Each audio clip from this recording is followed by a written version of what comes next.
राजस्थान के नेता प्रतिपक्ष टीकाराम जूली ने कहा कि नीतीश कुमार का इस्तीफा और इंडिया गठबंधन छोड़कर जाना कोई नई बात नहीं है। हमें पहले ही पता था वह जाएंगे, क्योंकि वह तो आया राम गया राम है, इसलिए हमें कोई आश्चर्य वाली बात नहीं है। वहीं टीकाराम जूली ने लोकसभा चुनावों को लेकर कहा कि कांग्रेस एकजुट भी है और तैयार भी। हम जनता के बीच जाकर जनता की लड़ाई लड़ेंगे और जनता का समर्थन हमें मिलेगा।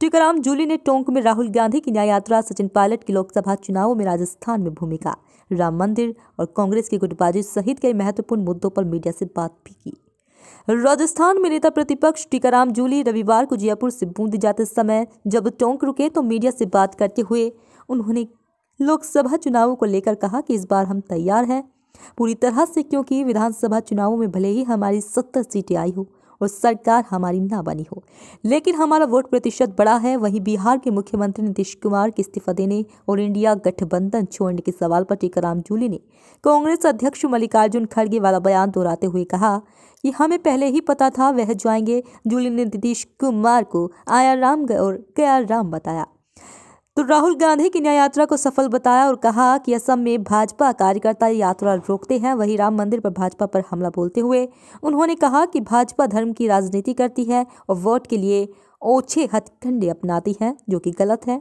दम है तो राम के नाम का प्रचार बंद करे भाजपा। उन्होंने कहा मेरे तो नाम ही राम है। उन्होंने कहा कि भाजपा ओपीएस का विरोध करती है और एनपीएस का समर्थन करती है। देखना ये लोग लोकसभा चुनाव के बाद एनपीएस लागू करेंगे। वहीं मोदी 7वां वेतनमान का विरोध करते हुए ये लोग सिर्फ जनता को मूर्ख बनाते हैं। देखिए, लोकसभा को लेकर प्रदेश की इलेक्शन कमेटी की सभी जो हमारे कोऑर्डिनेटर हैं उनकी छानबीन समिति की बैठक प्रदेश के अंदर हो चुकी है और अभी हमारे सभी कोऑर्डिनेटर सभी जिलों के अंदर, सभी विधानसभाओं के अंदर, ब्लॉकों के अंदर जा रहे हैं मौजूदा समय में।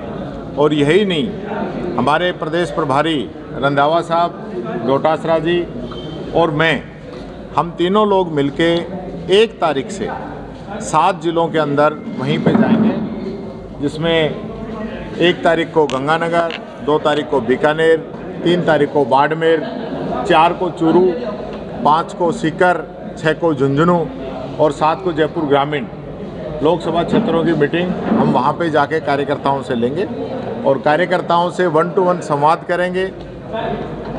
ये हमारी अभी जो प्लानिंग है हाल फिलहाल जो अगले वीक की है। बाकी सभी जगह पे हमारे कोऑर्डिनेटर पहुंचकर कार्यकर्ताओं से फीडबैक ले रहे हैं। लोकसभा चुनाव से पहले बिहार में नीतीश कुमार ने इस्तीफा दे दिया है, ये एक बड़ा झटका नहीं है इंडिया गठबंधन को लेकर? देखिए, बड़े झटके की बात नहीं है, ये पहले से ये बात जानकारी में थी। खड़गे साहब ने जैसा कि खुद ही कहा है, ये काफ़ी समय से चल रहा था और वो तो आया राम गया राम कुछ लोग होते हैं, अब इसमें तो हम क्या कह सकते हैं। देखिए, जिस प्रकार का जो समय चल रहा है देश के अंदर, वो बड़ा कठिन समय है। मैं ये कहना चाहूँगा, गठबंधन या विपक्षी जो पार्टियां हैं उनको लगातार तोड़ने का काम ये लोग कर रहे हैं। एक तरफ तो ये 400 पार की बात कर रहे हैं, जब 400 पार हो रहे हैं तो फिर क्यों किसी को तोड़ते घूम रहे हैं? इनमें कमजोरी है।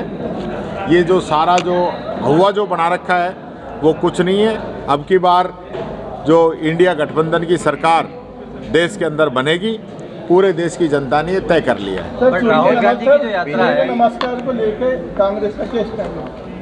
देखिए, अब ये लोग नई नई परिपाटियाँ शुरू कर रहे हैं, करिए, हमें तो कोई एतराज़ तो है नहीं, लेकिन हम चाहते हैं अच्छी एजुकेशन दी जाए। महात्मा गांधी जो स्कूल हमने खोले हैं उन पे तो ये एतराज़ जता रहे हैं। ये चाहते हैं गरीब का बच्चा आज भी हिंदी मीडियम की शिक्षा ही ग्रहण करे, प्राइवेट स्कूल के अंदर ही जाए।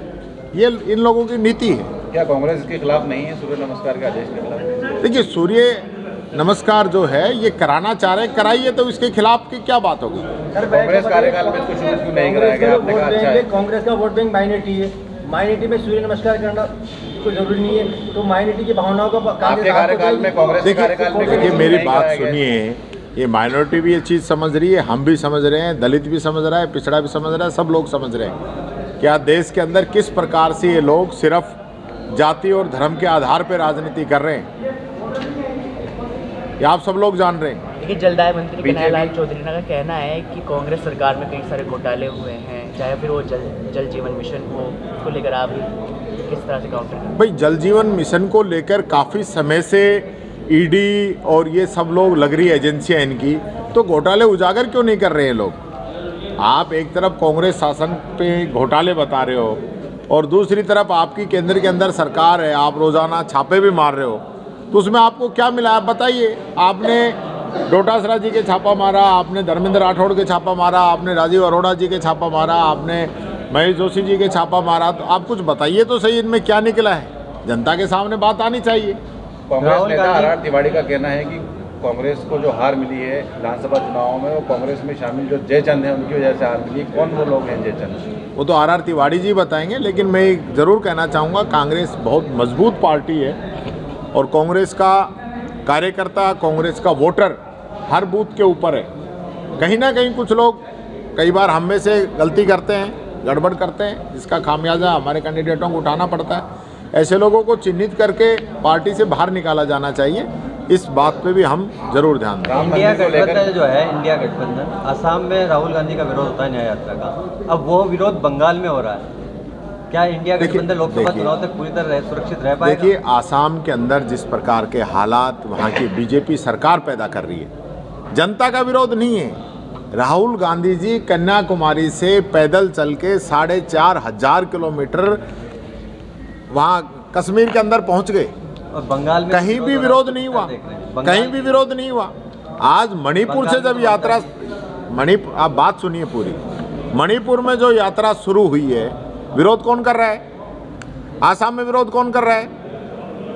बंगाल ये बीजेपी की जो गवर्नमेंट है वहीं पे विरोध कराया जा रहा है। बंगाल में कोई यात्रा का विरोध नहीं है, आसाम में यात्रा को रोका गया है। राहुल गांधी जी को मंदिर में जाने के लिए रोका गया है, दर्शन नहीं करने दिए हैं। ये क्या बात हुई? अमित शाह जाए तो उस रूट पे जा सकता है, राहुल गांधी जाए तो उस रूट पे नहीं जा सकता। आप लोकसभा चुनाव की तैयारियों की बात करते हैं, बीजेपी कह रही है कि राम मंदिर निर्माण के बाद अब कांग्रेस के पास कोई मुद्दा नहीं बचा है, कांग्रेस का और इंडिया गठबंधन का सफाया होना तय है। तो बीजेपी प्रचार करना छोड़ दे। बीजेपी को लग रहा है कि राम मंदिर से वोट मिल जाएंगे तो प्रचार करना बंद कर दे, कैंडिडेट उतार देगी। क्यों गली गली घूम रहे हैं? सर कांग्रेस लोकसभा में क्यों घर घर जाके चावल बंटवा रहे हैं? क्यों गली गली घूम रहे हैं? अगर ये जीत रहे हैं तो आप देखिए, ज़्यादा बहम नहीं करना चाहिए। राम मंदिर का जो मुद्दा है, मैं बताना चाहूँगा, ये सिर्फ और सिर्फ राम के नाम पे राजनीति कर रहे हैं। भगवान राम को इन्हीं के पेटेंट है क्या? बीजेपी के आने के बाद में भगवान राम पैदा हुए हैं या इन्होंने मंदिर बनाने के बाद में भगवान राम आए? मेरे तो नाम में ही राम है।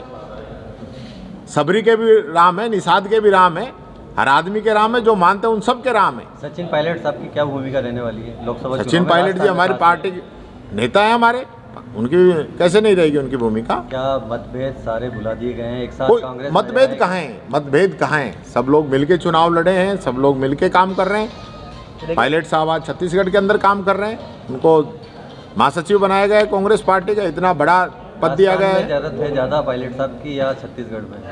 देखिए, ऐसा नहीं है कि कहीं वो राजस्थान से बाहर थोड़ी चले गए छत्तीसगढ़ में जाके। अब और जितेंद्र सिंह जी जो हैं हमारे अलवर के हैं और आसाम के प्रभारी हैं, तो क्या वो अलवर छोड़ गए? ये सिर्फ मीडिया इन चीज़ों को बना के आपस में हमें बांटने का काम करती है, ये गलत है। एक सवाल है कि 12 में एक दलित महिला अध्यापिका 26 जनवरी को कार्यक्रम रखा था और उसमें उस कार्यक्रम में कुछ मनुवादियों ने इतनी उधड़न की जिससे खिलाफ उन्होंने करीबन उसके खिलाफ 5 मुकदमे दर्ज कराए। जानकारी में भी शायद आपके, जिसमें उसने सावित्रीबाई फुले